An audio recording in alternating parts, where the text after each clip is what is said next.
ಈ ಸ್ಟೋರಿ ಕೇಳಿದ ಪ್ರತಿ ಒಬ್ಬರಿಗೆ ಮನಸ್ಫೂರ್ತಿಯಾಗಿ ಧನ್ಯವಾದಗಳು. Thank you so much. ಮದುವೆ ನಂತರ ಸ್ವಲ್ಪ ದಿನ ಚೆನ್ನಾಗಿರುತ್ತೆ, ಬಳಿಕ ಪ್ರತಿದಿನ ಇದೇ ಗೋಳು. ಯಾರಾದರೂ ಮದುವೆ ಆಗಿರುವವರನ್ನು ಈಗ ನಿನ್ನ ಲೈಫ್ ಹೇಗಿದೆ ಅಂದರೆ ಅವರಿಂದ ಬರುವ ಉತ್ತರಗಳ ಸರಮಾಲೆಯನ್ನು ಈ ಲೇಖನವನ್ನಾಗಿ ಮಾಡಲಾಗಿದೆ. ನೀನು ಮದುವೆಯಾಗಿ ನೋಡು, ನಿನಗೂ ಗೊತ್ತಾಗುತ್ತೆ. ಮದುವೆಯಾಗಿರುವವರು ಮದುವೆ ಆಗದೆ ಇರುವವರಿಗೆ ಹೇಳುವ ಕಾಮನ್ ಡೈಲಾಗ್ ಇದು.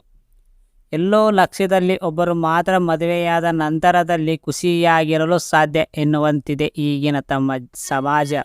ಏಕೆಂದರೆ ಇಲ್ಲಿ ಭಿನ್ನಾಭಿಪ್ರಾಯಗಳು ಜಾಸ್ತಿ, ಪ್ರೀತಿ ವಿಶ್ವಾಸ ನಂಬಿಕೆ ಕಡಿಮೆ. ಆದರೂ ಕೂಡ ಜೀವನ ಸಾಗುತ್ತದೆ.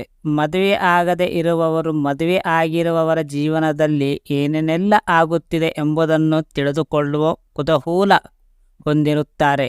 ಅವರಿಗಾಗಿ ಈ ಲೇಖನ. ಗಂಡಾಗಿರಲಿ ಅಥವಾ ಹೆಣ್ಣಾಗಿರಲಿ, ಮದುವೆ ಆದ ನಂತರದಲ್ಲಿ ಆರಂಭದಲ್ಲಿ ಚೆನ್ನಾಗಿದ್ದ ಹಾಗೆ ಆ ನಂತರದಲ್ಲಿ ಅತ್ತೆ ಮಾವನ ಬಳಿ ಚೆನ್ನಾಗಿರಲು ಆಗಲ್ಲ. ಕೆಲವು ಮನೆಗಳಲ್ಲಿ ಅತ್ತೆ ಸೊಸೆ ಅಮ್ಮ ಮಗಳ ತರಹ ಇರುತ್ತಾರೆ. ಅವರು ನಿಜಕ್ಕೂ ಪುಣ್ಯವಂತರು. ಆದರೆ ಬಹುತೇಕ ಕಡೆ ಇದು ಸಾಧ್ಯವಾಗಿರುವುದಿಲ್ಲ. ಅತ್ತೆ ಮಾತು ಸೊಸೆಗೆ ಆಗುವುದಿಲ್ಲ, ಅಳಿಯನ ಮಾತು ಅತ್ತೆಗೆ ಇಷ್ಟವಾಗುವುದಿಲ್ಲ. ಒಂದು ವೇಳೆ ಇವರು ಮನೆಗೆ ಬಂದರೆ ಯಾಕಾದರೂ ಬಂದರು ಎನ್ನುವ ಭಾವನೆ ಮನಸ್ಸಲ್ಲಿ ಇರುತ್ತದೆ. ಮದುವೆಯ ನಂತರದಲ್ಲಿ ಆಫೀಸ್ ಕೆಲಸವನ್ನು ಅಥವಾ ಆಫೀಸ್ ಒತ್ತಡವನ್ನು ಮನೆಗೆ ತಂದು ಇರುವವರ ನೆಮ್ಮದಿ ಹಾಳು ಮಾಡಬೇಡಿ ಎಂದು ಹೆಂಡತಿಯ ತಾಕೀತು ಮಾಡುವುದು ಉಂಟು. ಆದರೆ ಇದು ಹೇಳಿದಷ್ಟು ಸುಲಭವಲ್ಲ.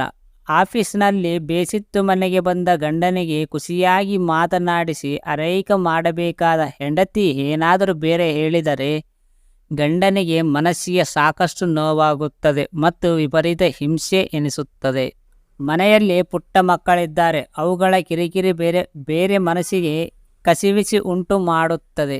ಮಕ್ಕಳ ಡೈಪರ್ ಚೇಂಜ್ ಮಾಡುವುದರಿಂದ ಹಿಡಿದು ಅವುಗಳ ಪ್ರತಿ ಚಲನವಲನದಲ್ಲಿ ಭಾಗಿಯಾಗಿ ಬೇಕಾಗುತ್ತದೆ.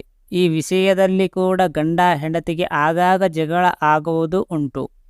ಜೊತೆಗೆ ಮಕ್ಕಳನ್ನು ಬೆಳೆಸುವ ರೀತಿಯಲ್ಲಿ ಕೂಡ ಇಬ್ಬರಿಗೂ ಮನಸ್ತಾಪ ಬರುತ್ತದೆ. ಆದರೆ ಮಕ್ಕಳ ಮುಂದೆ ಜಗಳ ಮಾಡುವುದು ಅಷ್ಟು ಸರಿ ಅಲ್ಲ. ಮದುವೆಯಲ್ಲಿ ಕೇವಲ ವಿರಾಸ ಇದ್ದರೆ ಅದು ಮದುವೆ ಜೀವನದ ಎನಿಸಿಕೊಳ್ಳುವುದಿಲ್ಲ. ಯಾರ ನಡುವೆ ಸರಸಲ್ಲಪ್ಪ ಹೆಚ್ಚಾಗಿರುತ್ತದೆ ಅಂತಹವರು ಮಾತ್ರ ಜೀವನದಲ್ಲಿ ನೆಮ್ಮದಿಯಾಗಿರಲು ಸಾಧ್ಯ. ಆದರೆ ಇಲ್ಲೂ ಸಹ ಕೆಲವೊಮ್ಮೆ ಭಿನ್ನಾಭಿಪ್ರಾಯಗಳು ಬರಬಹುದು. ನೀವು ರೊಮ್ಯಾನ್ಸ್ ಮಾಡುವ ರೀತಿ ನಿಮ್ಮ ಹೆಂಡತಿಗೆ ಇಷ್ಟವಾಗದೇ ಇರಬಹುದು, ಅಥವಾ ಆಕೆಯ ಇಷ್ಟ ನಿಮಗೆ ಗೊತ್ತಾಗದೇ ಇರಬಹುದು. ಯಾವುದಕ್ಕೂ ಇಬ್ಬರು ಕುಳಿತು ಓಪನ್ ಆಗಿ ಮಾತನಾಡಿ.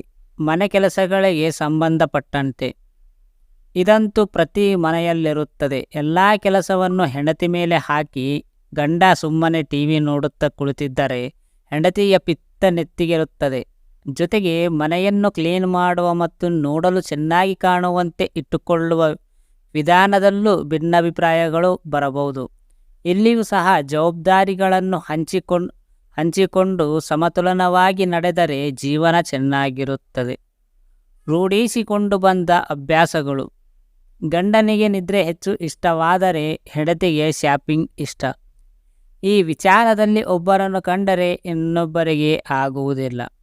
ಇಂತಹ ಹಲವಾರು ವಿಚಾರಗಳು ಅಭ್ಯಾಸಗಳಾಗಿ ರೂಢಿಯಾಗಿ ಇರುತ್ತವೆ.